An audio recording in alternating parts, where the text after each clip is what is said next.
Yes. So I'm Nick Armstrong. I'm head of public sector at Cabana.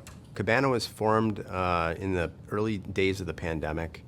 Our founders were already working on a project for a virtual counseling space. The pandemic hit, and actually the Air Force Chaplain Corps put out a call for the need for a requirement to help engage airmen in the pandemic with advanced privacy and confidentiality.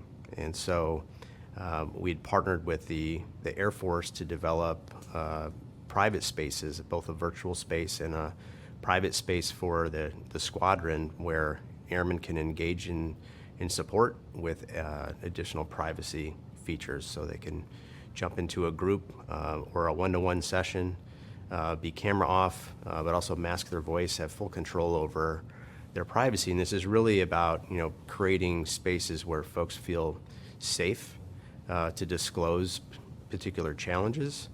And then fast forward through the pandemic, we started working with healthcare.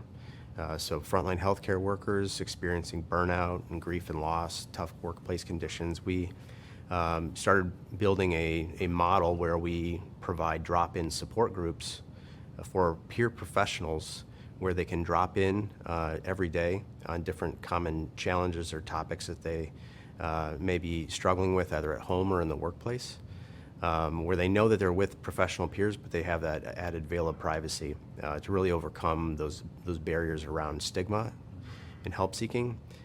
Fast forward to today, we now work with VA.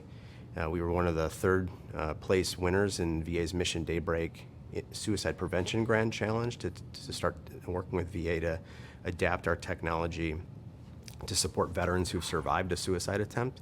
So again, a population that's highly stigmatized around help seeking. And we're starting to work with military units, particularly the National Guard, and then most recently the Virginia Department of Veterans Services, where we're starting to open up peer support groups with this added access to individuals who may not be ready to take the first step to seek out face-to-face support or in a brick and mortar setting.